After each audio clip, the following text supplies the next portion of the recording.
Почитувани, добро вечер. Недела вечер, спремни за нов подкаст. Вечерова ќе разговараме за тоа дали Македонија е повторно безбедна држава. На оваа прашање, меѓутоа и на многу други теми, директно вечерова на мое огромно задоволство. Разговараме со министерот за внатрешни работи Панче Тошковски. Министер, добро вечер, добро ве најдов. Добро вечер, добро најдов и јас. Благодарам на можноста да сте вечерова со нас тука, па јас директно би прашал дали Македонија е повторно безбедна држава. Мислам дека македонските граѓани прават разлика помеѓу она што го начекавме, она што го оставија овие пред нас, и она кое што ние го работиме сега.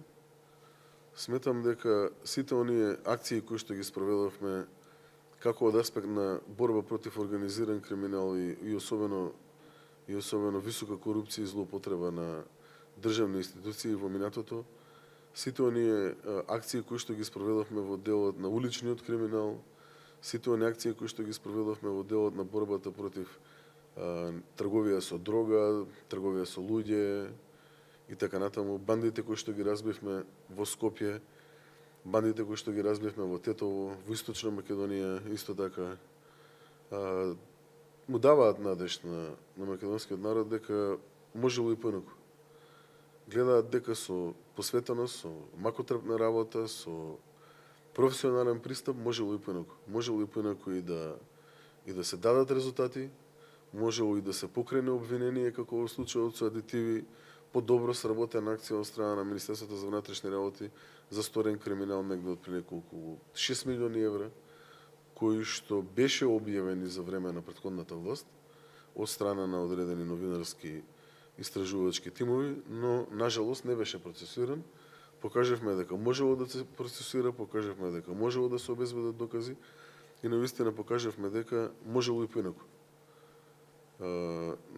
Не би бил, да речеме, скромен кога би ги пофалил тимовите во рамки на Министерството за внатрешни работи, кои што работат како на овие, да речеме, специфични случаи, така и секој еден полициски службеник кој што е професионалец и кој што се работава во изминатиот период од година и пол, додека сме, од кога сум јас министер за внатрешни работи.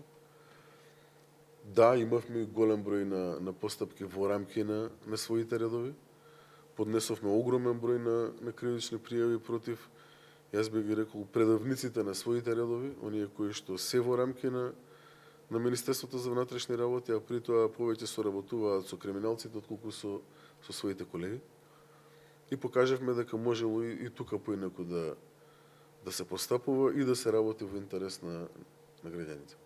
Министер, јас би сакал тука да направам еден краток заклучок дека без разлика на тоа дали е вработен во министерството или надвор, дека секој оној кој што е виновен за одредена ситуација веќе после долго време го добива она што е заслужено за него. Би сакал во однос на тоа да прашам како успеавте да се справите драстично да се намали стапката на криминалот во државата?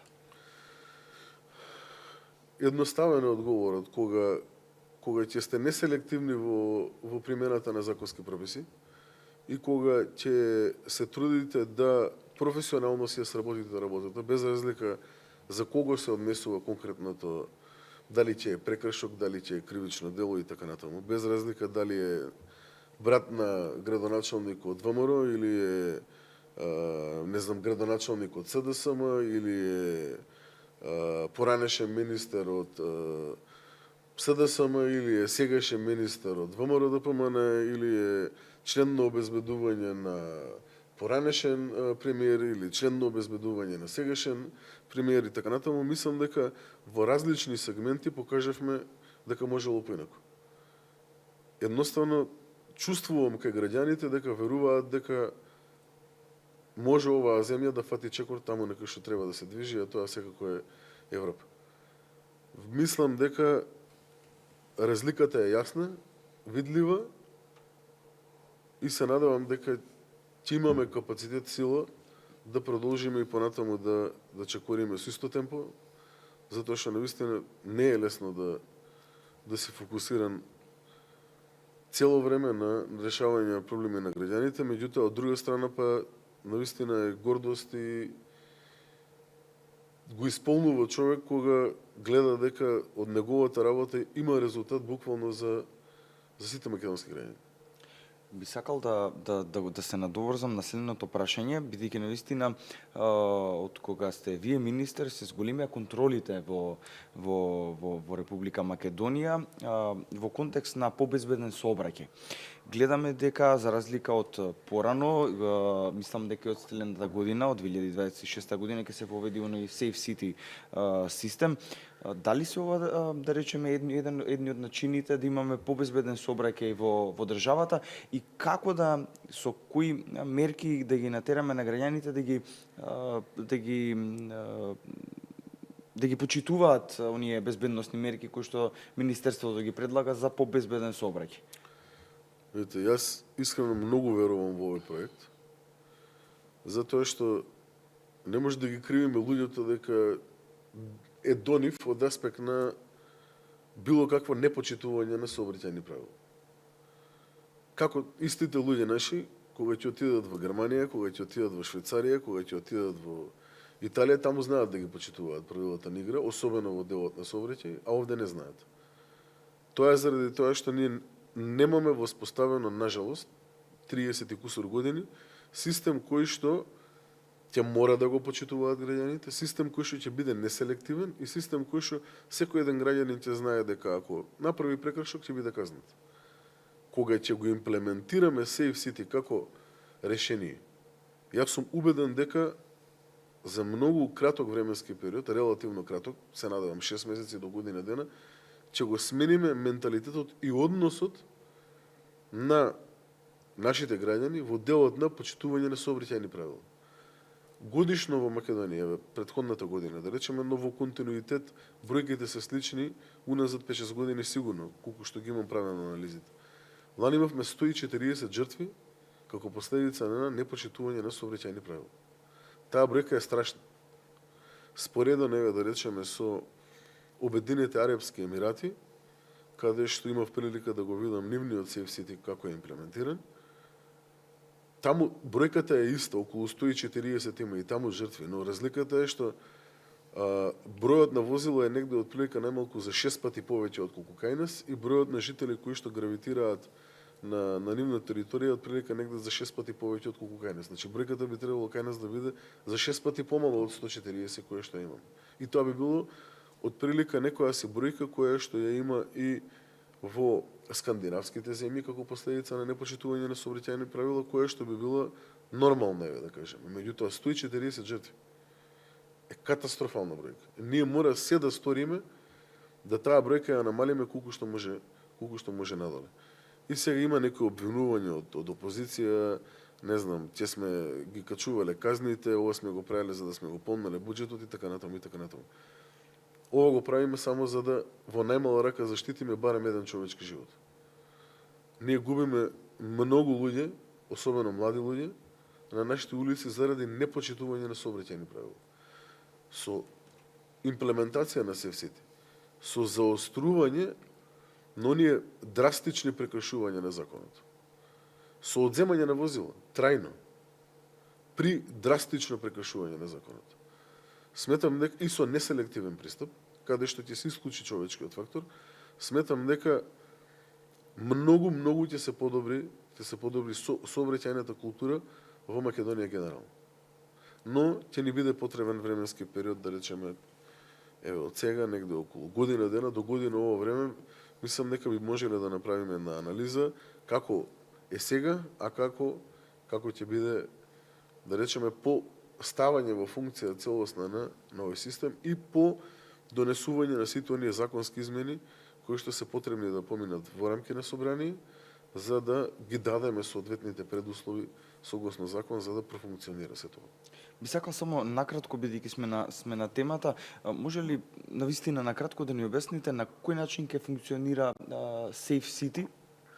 Да речеме, доколку направам некој прекршок со автомобил или не знам, поминам на пешачки, да речеме на црвено, како ќе бидам јас казнет за истото? Зошто година дена не е период за имплементација од 1.1.2025 година почнавме да ги собираме сите потребни податоци од страна на секој еден сопственик на возило при регистрирање на возилото. Не е потребен циклус од година дена, за да може секој од нив достави свој мобилен телефон како сопственик на возило и воедно имейл адреса која што има како сопственик, за да може да се изврши соодветната комуникација помеѓу Министерството за внатрешни работи и сопствениците на возилата. Значи овде таргет ќе биде сопственикот на возилото првично. Доколку се утврди дека не возел сопственикот, возел друг, тогаш постапката ќе се насочи спрема оној кој што е возач. Но првично ќе ја насочиме постапката против сопственикот на возилото. Кога ќе се констатира одреден прекршок од страна на паметните камери, преку соодветен систем кој што моментално го имплементираме, на телефонскиот број на сопственикот на возилото ќе му се испорача информација дека тој сторил прекршок на тој ден. Откако ќе кликне на одреден линк кој што ќе биде наведен во рамки на пораката, ќе може да дојде до информација конкретна во врска со на која улица е направен прекршокот, фотографија од прекршокот, моменталното сторување на прекршокот на возилото и така натаму, и ќе во зависност од прекршокот кој што е направен, ќе може веднаш да го плати прекршокот и да го констатираме ние тоа во нашиот електронски систем, а доколку станува збор за потежок прекршок, ќе мора да се спроведе постапка преку суд, затоа што судот нели е само надлежен да излече одредена забрана за управување на моторно возило согласно правилата кои што ни се поставени согласно нашиот устав. Цениме дека со ваквиот начин на комуникација, кој што мислам дека ќе биде прв во Македонија од аспект на спроведување на прекршочна постапка преку комуникација со мобилен телефон, и како ќе ги убрза постапките кои што се водат од страна на Министерството за внатрешни работи и од страна на судовите, што пак ќе овозможи поголема ефикасност на целиот овој процес. Нема да можеме да ги застаруваме туку така едноставно предметите како што прават до сега, што пак доведува до тоа да луѓето едноставно сметаат дека ќе се снајдат во рамки на системот, ќе повикаат пријател ваму таму и ќе ги ја избегнат казната. Со имплементација на овој систем избегнување на казна нема да има опција. Нема човек фактор да одлучува дали ќе се процесуира или нема да се процесуира предметната казна. Да, доколку се стори одредено кривично дело, да речеме, не знам, некој биде потешко повреден при констатирање на голема брзина над дозволеното, во тој случај не се спроведува прекршочна постапка, туку се води кривична постапка. Таму има други правила на игра, ќе мора човек фактор да биде вклучен и така натаму. Но во делот на исклучиво сторување на прекршоци, сметам дека и текако ќе бидеме многу поефикасни и ќе се постигне крајната цел. А крајната цел ни е да го смениме менталитетот на македонецот да почитува сообраќајни правила. Не заради другиот, не заради третиот, не заради не знам Европска унија и така натаму, туку заради нас. Заради тоа што само така ќе може да намалиме бројката на жртви кои што ги имаме секојдневно на нашите улици. Одличен концепт, се надевам и ќе биде успешен, ете барем да го промениме малку и нашиот менталитет, односно да почнеме самите од себе. Во однос на ова, бидејќи го спомнавме Safe City, би сакал да ве прашам дали работите во однос на дигитализација на Министерството за внатрешни работи, како што и во изминатиот период имате работено, нормално јас го имам тоа видено, меѓутоа да објасниме на гледачите како функционира тој дел. Мислам дека функционира одлично, но само би сакал да затворам една мисла која што не ја кажав за оно претходно што го зборев. Еднаш за секогаш мора да си признаеме дека ние сите сакаме законот да важи, ама не за себе. За другиот, така. Сакаме да важи за другиот, не за себе. Сега, ако сме се договориле дека и во закон сме ставиле дека во Скопје максимум брзина која што може да се управува возило во рамки на, не знам, зони безбедносни каде што има училишта и така натаму, како што е Дебармало 30, треба возиме 30. Ако сме се договориле на булевари дека треба да возиме 50, треба да возиме 50, не може да возиме 150. И не можеме да се однесуваме ноншалантно, законот да важи за сите, ама не за нас. Секој еден од нас треба да го почитува законот. Ако сите го почитуваме законот, и ако навистина го прифатиме тоа дека не може да се избегне казната, а при тоа казната стигнува во разумен временски период, резултат не може да нема. И на крајот ќе е зопшто добро за сите. Сите нас не нервира кога некој вози ненормално на булеварите во Скопје. Сите ние сме загрижени за нашите деца, дали нешто ќе им се деси или нема да им се деси кога поминуваат на пешачки и така натаму и така натаму. Едноставно мора да свртиме нов лист и да кажеме дека од денеска па натаму ќе ги почитуваме правилата. Заради нас, не заради другите. Сега, во однос на дигитализацијата, дигитализација на сите процеси во рамки на Министерството е еден од основните пилари кои што сме ги воспоставиле како такви уште при отпочнување со целокупнава реорганизација, да кажеме, во Министерството за внатрешни работи, и многу внимание посветуваме на тоа. Сакаме сите процеси кои што се водат во рамки на Министерството да се дигитализираат, се со цел да можеме да ги убрзаме процесите, да исклучиме колку што е можно повеќе човек фактор при донесување на одредени одлуки кои што не се во интерес на граѓаните, од аспект на непроцесуирање на одредени предмети, селективен пристап во постапување и така натаму, и особено во аспект на подобрување на услугите кои што ги имаме кон граѓаните. Како што се, да речеме, овозможување на граѓаните да можат да извадат уверение за државјанство преку електронски пат. Овозможување на граѓаните да можат да извадат дозвола за одредено оружје преку електронски пат.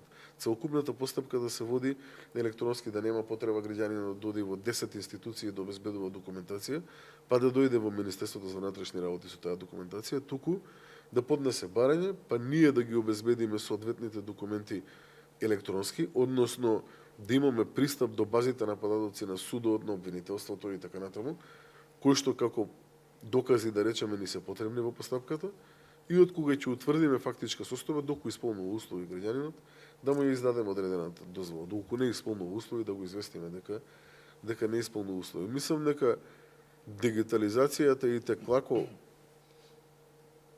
клучен пилар за осовременување на сите процеси и подобрување на услугата која што ја пружаме не само како Министерство за внатрешни работи, туку општо како влада. Министер, би сакал тука сега да искоментираме неколку работи, бидејќи следното прашање ќе ми биде да направиме една ретроспектива што се има случајно од кога вие сте министер во Министерството за внатрешни работи. Изминатиот период сме сведоци на подобри услови на полициските службеници. Имавме нови вработувања во Министерството, меѓутоа имавме изголемување на плати. Дали ќе продолжиме со овој тренд и понатаму? Мора да продолжиме со овој тренд и понатаму, заради тоа што полицискиот службеник, особено полицајецот кој што е секојдневно на улиците, на терен, помеѓу граѓаните, заслужува достоинствена плата.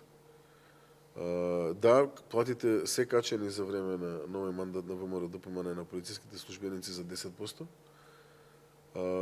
Да, овозможивме исплата на одредени права кои што во минатото не биле испочитувани од страна на претходната власт, а се права кои што им следат на полициските службеници, како што е хранарина за ноќна работа. И со тоа овозможивме, освен што го испочитувавме, да речем, полицискиот службеник кој што работи ноќна смена, го заштитивме буџетот на Министерството за внатрешни работи од дополнителни тужби, трошоци за адвокати и така натаму, кои што, да речеме, намаливме еден правен основ, кој на времето бил многу често користен од страна на полициските службеници и биле утужувани овие предмети, а Министерството за внатрешни работи немало слух во однос на нив, а пак од друга страна, да речеме, скративме на непродуктивни трошоци, јас така би рекол, отприлика негде околу 120.000 евра годишно се трошело уназад долги години за храна за кабинетите на министер, заменик министер, директор и така натаму.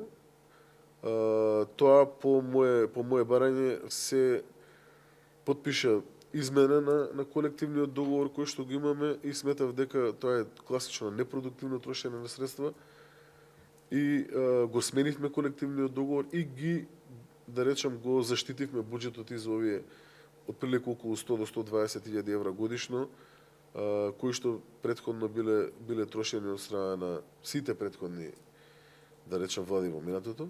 Сметам дека со ваков тип на проекти кои што би ги имплементирале во делот на сите полициски службеници од аспект на права, ќе се подобри квалитетот и работењето на полициските службеници. Секако во иднина треба да се набават нови униформи, нови возила и се она кое што е потребно како техника и како опрема за да ја подобриме професионалноста на полициските службеници и го вратиме достоинството на полицајецот. Не смееме да дозволиме како народ и како граѓани негативно да гледаме на полициските службеници. Колку и да овие од опозицијава моментално и овие недобронамерници на Македонија сакаат да фрлат еден огромен гнев кон полицијата и кон полициските службеници, на крајот на денот токму полициските службеници се секогаш оние кои што се први на терен, токму полициските службеници се оние кои што се грижат за безбедноста на граѓаните, токму полициските службеници се оние кои што спасуваат човечки животи, тие се тие кои што ги гонат криминалците, тие се тие кои што својот живот го загрозуваат секојдневно и тие се тие кои што нивните најблиски се најсретни, а при тоа се секираат дали ќе се приберат дома или нема да се примерат дома секоја вечер. Така да не смееме да дозволиме да фрлиме една црна дамка на полицијата заради тоа што ни еден професионален полициски службеник тоа не го заслужува. Напротив, заслужуваат почит, заслужуваат достоинствена плата, заслужуваат достоинствени услови за работа и тоа и ќе го направиме. Ќе дадам максимум од себе си и јас и тимот мој да во овој нареден период набавиме се што е потребно да се набави од аспект на техника, опрема и така натаму и во континуитет јас го немуваме платата на полициските службеници. Благодарност до секој еден полициски службеник кој што се грижи за нашата безбедност, бидејќи навистина, како што кажавте, имаат доста работи, они се први кои што се на тој браник. Би сакал како предпоследно прашање да ни дадете една ретроспектива што се имат изработено како министерство и како министер на истоименото министерство во изминатава година во однос на што се случило ново, договори, нови услуги. Ќе оставам на вас да ни ги набројувам, да ги дознаеме работите. Видите, Министерството за внатрешни работи, пак ќе повторам како и што почнав со овој интервју, стори драстични промени за овие година дена отприлика. Покажавме дека, да почнам првен со акциите, покажавме дека можело да се процесуира действие од кривично правен аспект и спрема член на Врховниот суд, односно спрема Врховен судија, да биде фатен инфлагрант и како баран бито од граѓанин. Покажавме дека можело и спрема член на Совет за јавни обвинители да се процесуираат одредени кривични постапки за тоа што злоупотребувало одредени права. Покажавме дека можело да се разбие една криминална банда од типот на Бела ноца, Барон, не знам, и останатите криминални банди во рамки на Скопска околија, во рамки на Тетовска, Источна Македонија, исто така Гевгелија, Струмица. Покажавме дека само во една акција разоткривме 8 убиства кои што биле сторувани изминативе 10 години. Не памтам во историја на Македонија дека такво нешто е случено. Покажавме дека можело да се соработува со јавното обвинителство во интерес на македонските граѓани. Покажавме дека навистина со сите овие акции кои што ги преземавме во делот на борба против организиран криминал, покажавме дека можело поинаку да се работи. Доказ за тоа и обвинението против поранешни директори поврзани со случајот адитиви. Драстична е разликата на она што било претходно до она што е сега во делот на борба против организиран криминал, уличен криминал и насилен криминал и борба против корупција. Но исто така не ги заборавивме и сите оние други проекти кои што се во надлежност на Министерството за внатрешни работи, а при тоа треба да ја подобрат услугата на Министерството спрема граѓаните. Отворивме во рамки на 6 општини управни служби кои што ќе овозможат поблиску до граѓаните, секој во рамки на својата општина, да може да се стекне со одредена услуга од типот на да може да се фотографира за пасош, лична карта, возничка дозвола, да може да подигне таков тип на документ од Министерството за внатрешни работи во рамки на својата полициска станица.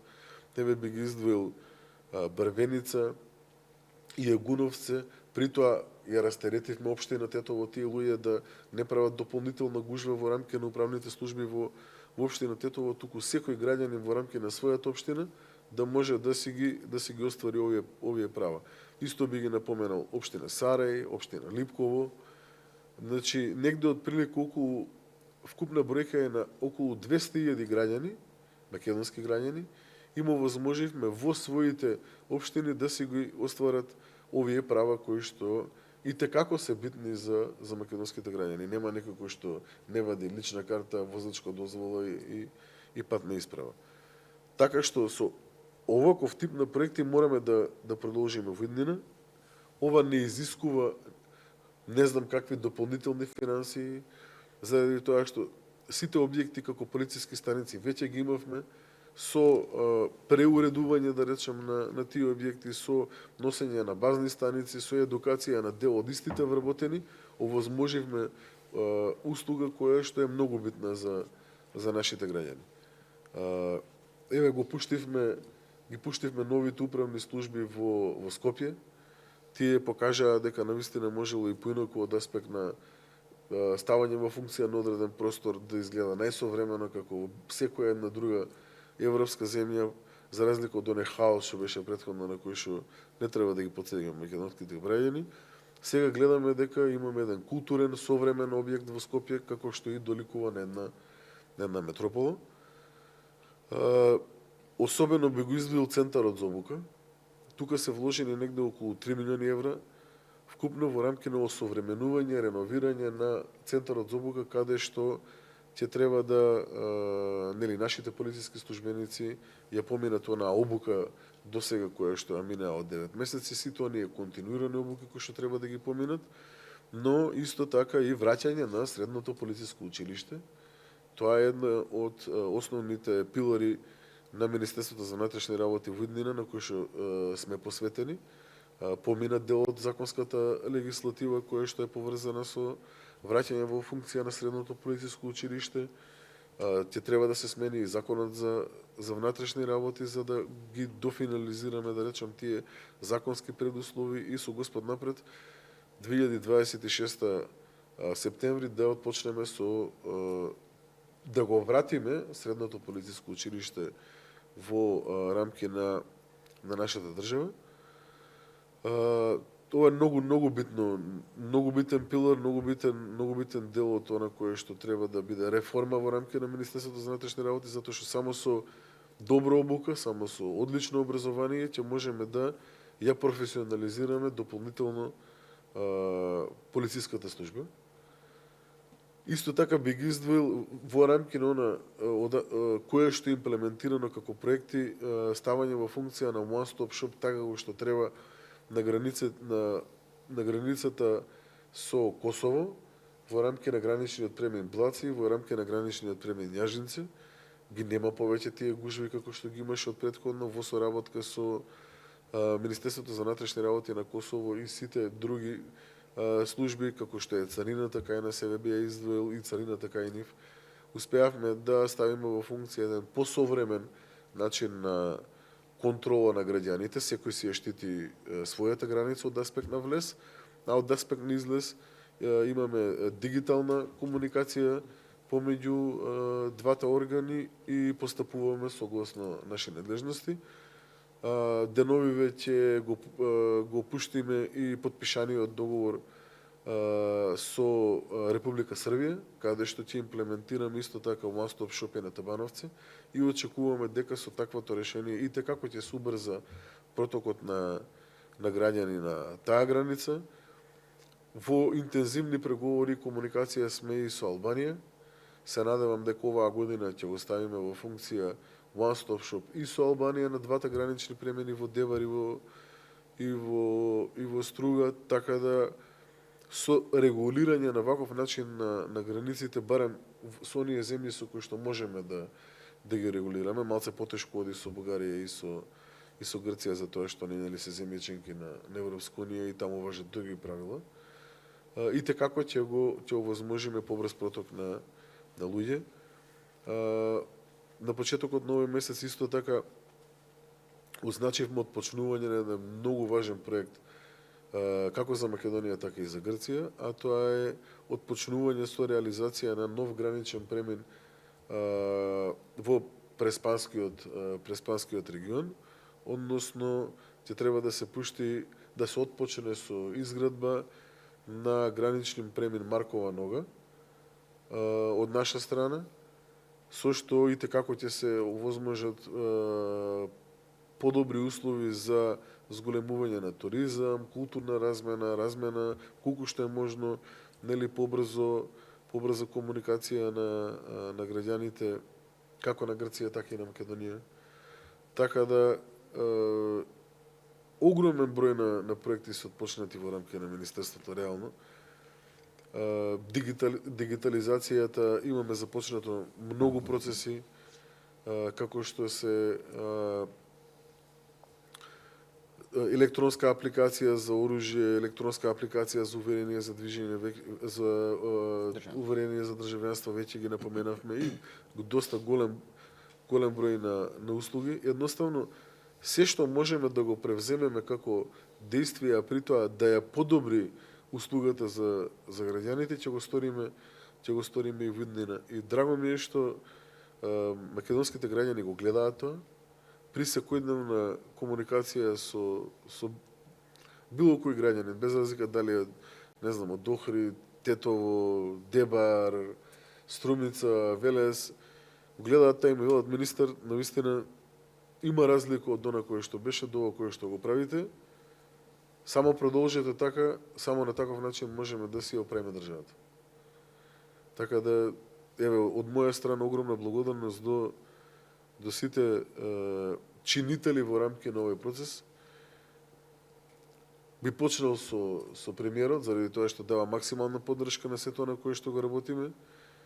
Останатите министри, особено професионалците во рамки на Министерството за внатрешни работи, сите оние кои што макотрпно работат и даваат се од себе, навистина со еден заеднички пристап и заеднички ангажман на сите нас, можеме да направиме нешто подобро за оваа наша убава Македонија.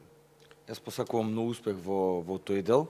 И за крај би сакал само да поставам едно прашање кое што сепак е актуелно во јавноста, а тоа е дали конечно ќе имаме правда за случајот во Кочани.